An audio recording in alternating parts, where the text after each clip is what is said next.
Magadh reason में 37 में से 15 सीटें आपको बीजेपी के पास हैं, 11 जेडीयू के पास हैं और 11 एलजेपी और हम साझा कर रही हैं, मतलब 6 और 5 के आंकड़े के हिसाब से। एक बार आप बैक जाएं इस पे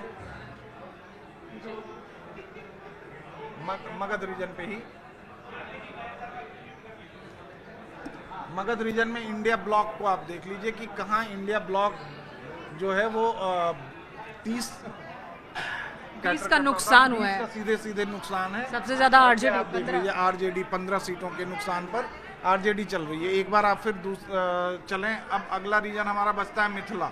मिथिला की बात कर लेते हैं। देखिए मिथिला में अगर विधानसभा सीटों की बात करें तो यहाँ पर 10 सीटें हैं, जिसमें नुकसान फिर से इंडिया ब्लॉक का ही नुकसान है। आप इस पे मिथिला में आप सीधे सीधे इंडिया पे ही अगर आ गई हैं तो आप देख लीजिए यहाँ भी वही 15 का हिसाब इनका दिख रहा है। जो नुकसान आरजेडी को हुआ है और आपको एक सीपीआई एमएल का हुआ है, ये कुल मिला के नुकसान इनका।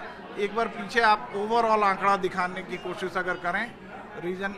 चलिए मैं एक बार फिर से मिथिला में क्लिक करती हूँ और देखते हैं कि ओवरऑल क्या है एनडीए और महागठबंधन। अब देखिए 37 सीटें हैं मिथिला में टोटल, जिसमें 29 एनडीए के खाते में आ रही हैं, 7 का फायदा है। इंडिया के खाते में 8 आई हैं, 6 का नुकसान है और अन्य को शून्य मिल रही हैं, 0। एक बात तो है, क्लियर मैंडेट, पब्लिक ने पहले मन बना लिया है। ये वोटिंग पैटर्न जो है वो बता रहा है। ये मिथिला के रीजन को अगर आप ये मैप देख रहे हैं, ये मैप अगर आप देख पा रहे हैं तो आप ये देखिए कि इसमें पूरा का पूरा मैंडेट जो है एनडीए को मिला है।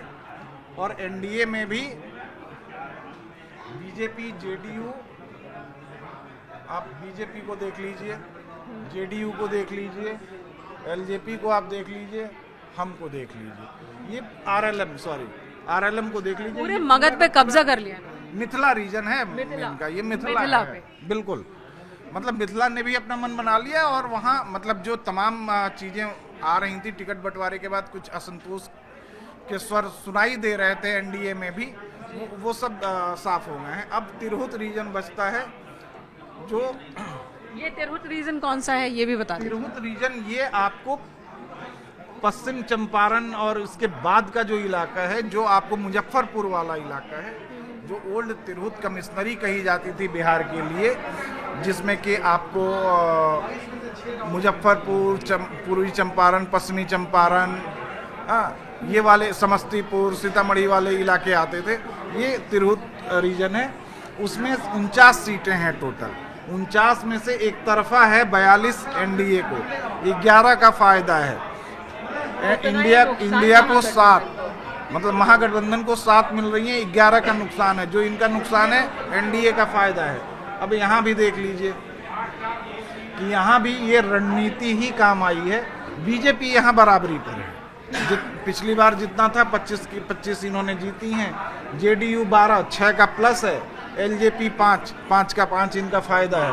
तो ये 6, 5, 11 का। ये वही इलाका है जहाँ एलजेपी ने जेडीयू को पिछली बार नुकसान पहुंचा था, वो नुकसान अब जुड़ चुका है, वो वोट जुड़ गए।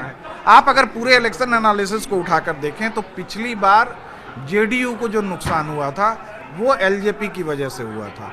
और यही वजह थी कि इस बार भी एनडीए में चिराग की तमाम प्रेशर पॉलिटिक्स के बावजूद एनडीए ने उनकी हर बात मानी, उनको साथ रखा, बनाया, उनको साथ रखा जी। और उसका फायदा दिख रहा है कि जेडीयू की सीट की संख्या बढ़ गई। अगर चिराग अलग लड़ते, एनडीए से अलग लड़ते, इंडिया ब्लॉक में होते तो ये उधर। लेकिन हनुमान को तो इस बार कमांड साथ रहने की थी ना, पिछली बार थी।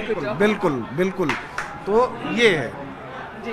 तो ये हर इलाके का रीजन वाइज हमने बताया। मोटा मोटी 6 पॉलिटिकल रीजन्स में डिवाइड किया जाता है।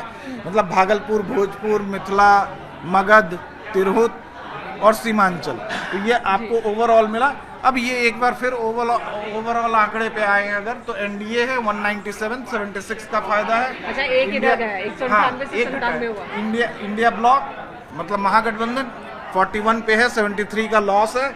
अदर्स आपको 5 है, 3 का नुकसान है। अब अन्य में एक बार देख लेते हैं कि अन्य में है कौन कौन। तो ये अन्य जो हैं, इसमें एमआईएम के 1 या 2 हैं जो आपको जोकीहाट से एक candidate निर्दलीय भी है और एक निर्दलीय है। ज्योति सिंह भी पीछे चल रही हैं। हाँ बिल्कुल बिल्कुल। ज्योति सिंह आप मतलब ज्योति सिंह तो चर्चा में आई पवन सिंह के साथ उनकी कंट्रोवर्सी को लेकर। वरना वो चर्चा में। खेसारी लाल यादव पीछे चल रहे हैं मेनका छपरा से आरजेडी के ऑफिशियल कैंडिडेट।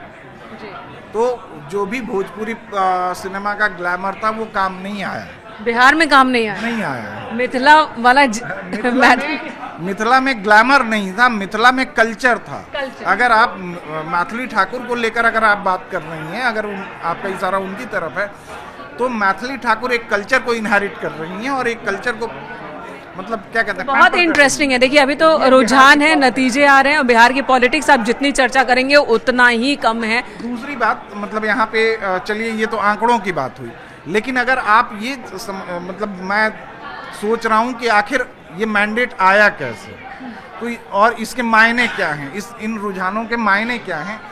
आप देखिए कि बिहार की पब्लिक ने मोदी पर, पीएम मोदी पर लगातार अपना भरोसा बरकरार रखा है। 2014 में जो भरोसा शुरू हुआ वो लगातार 5 चुनावों में 14, 19 और 24 के लोकसभा चुनाव, 20 और 25 के विधानसभा चुनाव में ये भरोसा बरकरार रखा है। एक मुश्त वोट जो हम कहते हैं ना कि ट्रांसफर होना किसी के नाम पे, तो वो मोदी के नाम पे ट्रांसफर हो रहा है। दूसरा कि जो राहुल गांधी की पॉलिटिक्स है या महागठबंधन की पॉलिटिक्स है उसको बिहार की जनता ने नकारा है। आपको छठ को लेकर जो विवादित बयान है बिल्कुल वो आपको याद होगा। तो ये बिहार की जनता ने ये सेंटिमेंट्स को अभी भी नहीं कि सेंटिमेंट मतलब बिहार ने सेल्फ रेस्पेक्ट के लिए वोट किया है, सेल्फ सेंटिमेंट के लिए वोट किया है, अपने आत्मसम्मान के लिए वोट किया और एनडीए के झोली में वोट आया। देखिए मैजिकल वॉल पे तो तस्वीरें साफ साफ दिख रही हैं और अब कई जगहों से जश्न की भी तस्वीरें आने लगी हैं, तो उन तस्वीरों को भी आप देखिए जरा।